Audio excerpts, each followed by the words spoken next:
Hello everybody, मैं संदीप जांगीर आर्य coaching classes Sikar से आपका हार्दिक स्वागत करता हूं। देखो, जैसे कि बच्चों के कॉल आ रहे थे हमारे पास कि सर हमको ऑर्गेनिक केमिस्ट्री भी करवाई जाए साथ साथ, तो हमारी टीम ने यही डिस्कस किया है, यही डिसीजन लिया है कि आपको मतलब दिन के अंदर 2 वीडियोज़ आपको प्रोवाइड करवाई जाए, जहाँ से आपको एक तो इनऑर्गेनिक एंड फिजिकल केमिस्ट्री का आपको सिलेबस से करवाया जाए। उसी के साथ साथ अब हम आज से शुरुआत करते हैं ऑर्गेनिक केमिस्ट्री की भी, क्योंकि यहाँ से कुछ बच्चों की मतलब सबसे ज़्यादा डिमांड थी कि सर हमको ऑर्गेनिक केमिस्ट्री मतलब कराएं, तो हमारी टीम ने आज से ऑर्गेनिक केमिस्ट्री को भी स्टार्ट करेंगे। ठीक है, देखो पहले मैं इसके बारे में डिस्कस कर लेता हूँ कि ऑर्गेनिक केमिस्ट्री में सिलेबस क्या क्या है। ऑर्गेनिक केमिस्ट्री देखो कहाँ से क्वेश्चन आते हैं, जिसको हम बोलते हैं कार्बनिक रसायन। देखो इसमें हम एक तो पढ़ेंगे आईपीएससी नेम या नोमेनकल्चर, आईपीएससी नोमेनकल्चर। ठीक है, ज़्यादा हम डीप पे लेके जाएंगे नहीं, क्योंकि हमारे पास टाइम यहाँ पे क्या है, कम है एग्जाम के पॉइंट ऑफ व्यू से। ठीक है, तो हम इसके अंदर आईपीएससी भी पढ़ेंगे, जैसे कॉमन नेम भी आता है, डेराइव्ड नेम भी आता है, लेकिन हम जो क्वेश्चन आते हैं एग्जाम के अंदर वो आते हैं आईपीएससी से। ठीक है, अब देखो आईपीएससी के साथ साथ हम यहाँ पे सेकेंड पढ़ेंगे रिएक्शन मैकेनिज्म, मतलब अभिक्रिया की क्रियाविधि को हम पढ़ेंगे, जिसमें कार्बोकेटाइन की भी बात करेंगे, कार्बोकेटाइन के साथ साथ फ्री रेडिकल की बात करेंगे, फ्री रेडिकल के साथ साथ हम कार्बो एनाइन की भी बात करेंगे। उनकी स्टेबिलिटी एग्जाम के अंदर पूछा जाता है कि कार्बोकेटाइन की स्टेबिलिटी क्या होती है, उसके बाद फ्री रेडिकल की स्टेबिलिटी क्या होती है, उसके बाद कार्बो एनाइन की स्टेबिलिटी क्या होती है। और रिएक्शन मैकेनिज्म के अंदर हम SN1 रिएक्शन भी पढ़ेंगे, SN2 भी पढ़ेंगे, जिनको बोला जाता है न्यूक्लियोफिलिक सब्स्टिट्यूशन भी बोलते हैं। एलिमिनेशन की भी हम बात करेंगे। ठीक है, जैसे एलिमिनेशन को भी 2 भागों में डिवाइड किया जाता है, E1 एंड E2। इसी टाइप से न्यूक्लियोफिलिक सब्स्टिट्यूशन की बात की जाती है, तो उसको भी हम 2 भागों में डिवाइड लेके चलते हैं, SN1 और SN2 से। ठीक है, तो उसको डिस्कस करेंगे।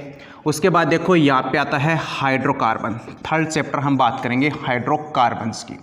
ठीक है, देखो हाइड्रोकार्बन्स क्या होते हैं, यहाँ से देखो हाइड्रो का मतलब हाइड्रोजन, कार्बन का मतलब कार्बन, मतलब ऐसे कंपाउंड जो हाइड्रोजन एंड कार्बन से मिलकर बने होते हैं, उसके बाद उसको हम क्या बोलते हैं, हाइड्रोकार्बन्स कहते हैं। ठीक है, अब देखो हाइड्रोकार्बन्स में भी हम 2 पढ़ेंगे, जैसे सैचुरेटेड की भी बात करेंगे। सैचुरेटेड का मतलब है जहाँ से कार्बन के बीच में क्या होता है, सिंगल बॉन्ड हो। ठीक है, उसके साथ साथ अनसैचुरेटेड की भी बात करेंगे। अनसैचुरेटेड का मतलब होता है जैसे कार्बन के बीच में या तो डबल बॉन्ड हो या फिर क्या हो, ट्रिपल बॉन्ड हो। ठीक है, तो इनके बनाने की मेथड्स पढ़ेंगे, इनके प्रॉपर्टी पढ़ेंगे, फिजिकल प्रॉपर्टी क्या है, इनकी केमिकल प्रॉपर्टी क्या है यहाँ से। ठीक है, उसके बाद देखो हाइड्रोकार्बन के साथ साथ हम नेक्स्ट अपन जैसे कार्बोक्सिलिक एसिड पढ़ेंगे, और उनके जो डेराइव्ड्स होते हैं, जैसे एमाइड्स की बात की जाती है, एस्टर की बात की जाती है, अनहाइड्राइड की बात की जाती है, एसिटिल क्लोराइड जो एमल क्लोराइड होता है उसकी बात की जाती है, इसको डिस्कस करेंगे यहाँ से।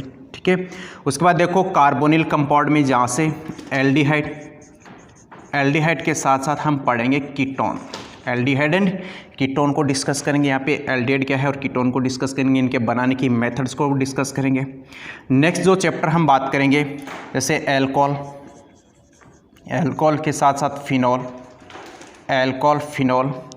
और उसके बाद में हम डिस्कस करेंगे ईथर को, एल्कोहल, फिनॉल और ईथर को।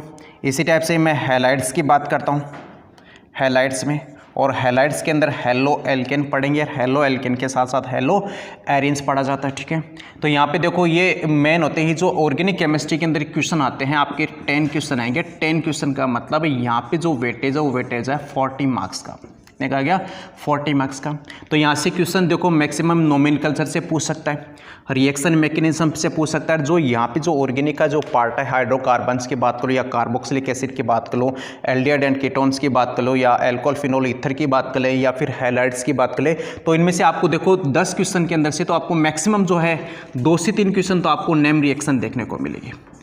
नेम रिएक्शन, जैसे हम किसी भी कैनिजरो की बात कर लें, ठीक है, या फिर जैसे फ्रीडल क्राफ्ट रिएक्शन की बात कर लें, रायमंड टिमान रिएक्शंस की बात कर लें। ठीक है, तो यहाँ से ये उसके बाद आइडोफॉर्म टेस्ट देता है, कौन आइडोफॉर्म टेस्ट देता है, कौन आइडोफॉर्म टेस्ट नहीं देता। ठीक है, तो नेमिंग रिएक्शन होगी, और यदि आपने नेमिंग रिएक्शन तैयार की है तो मतलब मैक्सिमम मैं बोल सकता हूँ 10 के अंदर से आप 7 से 8 क्वेश्चन आप इजीली उसको सही कर सकते हो, क्योंकि वहाँ से जो सीक्वेंस वाले जो क्वेश्चन बनते हैं, सीक्वेंस वाले वाले क्वेश्चन भी लगभग वो बनते हैं, वो कहाँ से, नेमिंग रिएक्शन से बनते हैं। तो आज हमारी यही मतलब आज हम सेकंड जो वीडियो बनाएंगे, पहला ऑर्गेनिक इनऑर्गेनिक ऑर्गेनिक केमिस्ट्री का वीडियो स्टार्ट करेंगे। ऑर्गेनिक केमिस्ट्री के साथ साथ हमारी आज कोशिश है इनऑर्गेनिक फिजिकल केमिस्ट्री, मतलब आपको डेली के 2 वीडियो आपको आज प्रोवाइड हो जाएंगे। तो थैंक यू एवरीबॉडी।